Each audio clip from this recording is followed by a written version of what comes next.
Carl was the kind of friend everyone wanted. He was funny, loyal, and somehow always stayed calm when things went wrong. That's why I trusted him completely. A simple winter trip with my best friend was supposed to be a break from life. A few days of snow, mountains, and no responsibilities. I never imagined that trip would turn into the worst thing that ever happened to me. We chose a remote mountain area in North Dakota.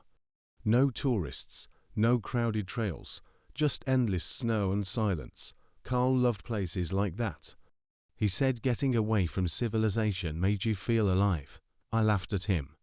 I told him the only thing that would happen was us freezing our asses off. I didn't know how right I would be. The first 2 days were perfect. We skied, explored, and joked around like we were kids again. But on the third morning, the weather changed. The sky turned grey, the wind became violent, and snow started falling so hard we could barely see 10 feet ahead. Carl checked the map and told me we needed shelter. We found a cave before nightfall. It wasn't comfortable, but it protected us from the storm. We had some supplies, but not enough for a long wait. Carl said rescue teams would find us soon. I believed him. Carl always sounded confident, even when he was scared. That night, the temperature dropped lower than anything I had ever felt. The next morning, the storm was still there. Our food was almost gone. Our phones were dead. The snow blocked the entrance, and leaving would have meant certain death. Carl tried to stay positive. He made jokes. He told stories. But I noticed something. His voice was weaker. By the 4th day, hunger became the only thing I could think about. Cold wasn't just outside anymore. It was inside me. My fingers turned purple. Moving hurt. Thinking hurt. I started forgetting things. The sound of my mother's voice. My own birthday. Even what warmth felt like. Carl noticed I was getting worse. Ted, stay awake, okay. His voice was shaking. I wanted to answer, but my throat barely worked. I just nodded. That was when I realized something terrifying. Carl was scared, not of the storm, of me dying. That night, I woke up and the cave was silent. To silence, I looked over at Carl. He wasn't moving. At first, I thought he was sleeping. Then I saw the frost covering his face. I called his name. Nothing. I crawled closer. Carl was gone. I sat there staring at him, my best friend. The person who had been keeping me alive. Now he was just a body in the snow. And the worst part, I wasn't thinking about losing him. I was thinking about food. I hated myself for it. But hunger doesn't care about who you are. I closed my eyes and tried to ignore the thoughts. Then I heard something. Ted. My eyes opened. The cave was empty. Ted, you still with me, buddy? I froze, because that was Carl's voice. And it was coming from his body. I stared at Carl's body. His mouth was closed. His eyes were frozen open, but the voice was clear. Teddy, don't look so shocked. You're not going crazy. My entire body went cold. Colder than the air around me, because I knew that voice. It was exactly how Carl sounded before the storm. Carl, my voice barely came out. Yeah, buddy. I'm right here. I looked around the cave. There was nobody. Only me and his body. Then Carl laughed, the same annoying laugh he always had. I guess we really are in trouble. Huh. I wanted to believe it was just my mind breaking, but I knew that laugh. Carl started talking like everything was normal. He reminded me of our trip, the jokes we made, the stupid things we did. It felt comforting, almost warm. And that was the scariest part, because a part of me forgot he was dead. A part of me wanted to believe he was still alive. Ted, listen to me. His voice became serious.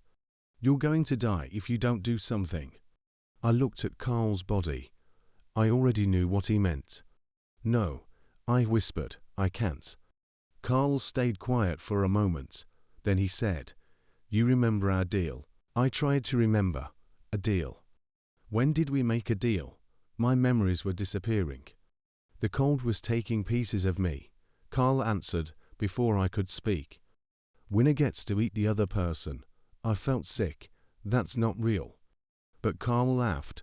Is anything real right now, Ted? I looked at my hands. They were shaking. My fingers barely moved. My body was dying, and Carl knew it. You don't want to die here. No, then survive. The worst part, he didn't sound evil. He sounded like my friend, the same friend who always helped me. I crawled across the cave floor. Every movement felt impossible. My arms dragged against the ice.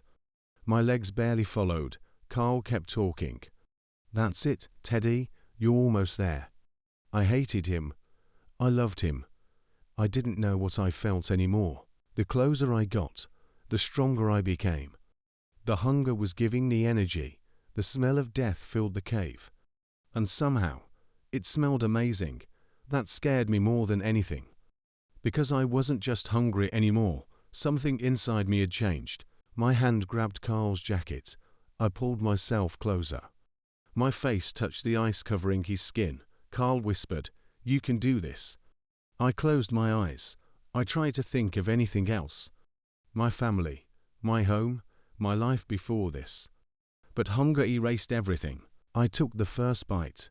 I expected horror, pain, regret, but instead, I felt warmth, strength, life returning to my body.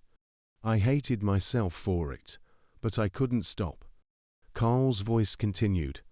That's it, Teddy, stay alive. Over the next days, I survived. I used Carl's clothes for warmth. I ate what my body needed. Every part of me screamed that it was wrong, but every part of me also wanted more. Carl's voice never left. Look at you, Teddy. You're getting stronger. Eventually, the storm ended. I don't know how long I stayed there. Days, weeks, time didn't matter anymore. When I finally left the cave, I barely recognized the world. The snow was silent. The forest looked endless, and I walked. Because stopping meant dying, I don't remember falling. I only remember waking up. There was warmth. A strange beeping sound. People talking. I tried opening my eyes. Everything was white. Then someone said, "He's awake." I was in a hospital.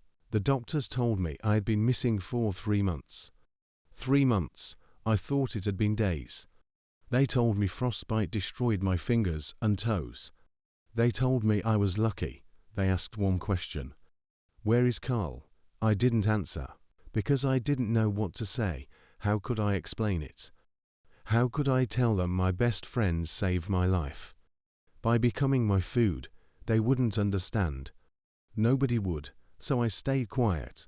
And I went home. When I returned home, the first thing I wanted was normal life. My girlfriend Jess opened the door. For a few seconds, she just stared at me. Then she started crying. She thought I was dead. She hugged me so tightly it almost hurt. And for the first time in months, I felt safe. But things were different. The doctors put me on a liquid diet. My stomach couldn't handle real food yet. Soups, shakes, nothing solid. The problem was, I was always hungry. No matter how much I drank, the hunger stayed. Like something inside me was still waiting. At night, I started dreaming. The same dream every time. I was back in the cave. Carl was sitting there, smiling, but something about him was wrong. His eyes were empty. His teeth looked sharper. Teddy, he whispered, you need to get your strength back. The second dream was worse. I was walking through a frozen forest. Barefoot, without feeling the cold, Carl's voice called from somewhere ahead. Come on, Ted. I'm right here. But no matter how far I walked, I never got closer. I woke up one night and couldn't remember how long I had been home. Days, weeks, time felt strange. I looked at Jess sleeping beside me. Her skin was warm, alive. I touched her arm. My stomach growled. And a terrible thought entered my mind. Maybe I could eat real food again. I went to the kitchen. The house was silent. I made myself a sandwich, a real one. I took a bite. Nothing. No taste. No satisfaction. I forced myself to swallow. Then I heard a voice behind me. "How's the sandwich, Teddy?" I froze. The kitchen was empty. Carl. My heart started racing. A cold feeling spread through my body. Then his voice came again. "You really thought you could leave me behind?" I ran to the bathroom. I barely reached the sink before I started vomiting. Black liquid poured out of me. I couldn't breathe. I collapsed on the floor. Carl laughed softly. "Relax, Teddy. You had your time." I covered my ears. "No. You're dead." A pause. Then he whispered, "I couldn't let you leave me in that cave." The hunger got worse. Every day. Normal food made me sick. Liquid wasn't enough. I was starving. Jess noticed. She asked if I was okay. I lied. I said I was just recovering, but deep down, I knew something was changing. One night, Jess left for a work trip. I was alone. The hunger became unbearable. I opened the fridge. Everything was there. Food everywhere. But nothing helped. I blended everything into a liquid. I drank it. Still empty. I sat on the kitchen floor crying. Then Carl's voice appeared. "Wow, Teddy, eating for two now." His voice sounded different, not friendly, not like my old friend. Something colder. Something pretending to be Carl. "Please stop," I whispered. Carl answered, "I can't. You made your choice." I crawled to the trash. I started eating scraps. Anything, everything. And then I saw myself in the mirror. I froze. My reflection looked wrong. My eyes were sunken. My face was thinner. Then something moved under my skin. I lifted my shirt. Something inside me twisted. An intestine-like shape wrapped around my stomach. Carl whispered, "You need to eat, Teddy." You know what comes next. The front door opened. Jess was home. "Ted." I heard fear in her voice. My fingers moved by themselves. They curled into claws. I wanted to fight. I wanted to scream, but the hunger was louder. Carl whispered, "Dinner is getting cold." I wish I could say I stopped. I wish I fought it, but I didn't. I'm writing this before I leave. The hunger is quiet for now, but it will return. Carl wasn't my friend anymore. It was something else, something I brought home. I'm going back to the cave, back to where it started, back to Carl.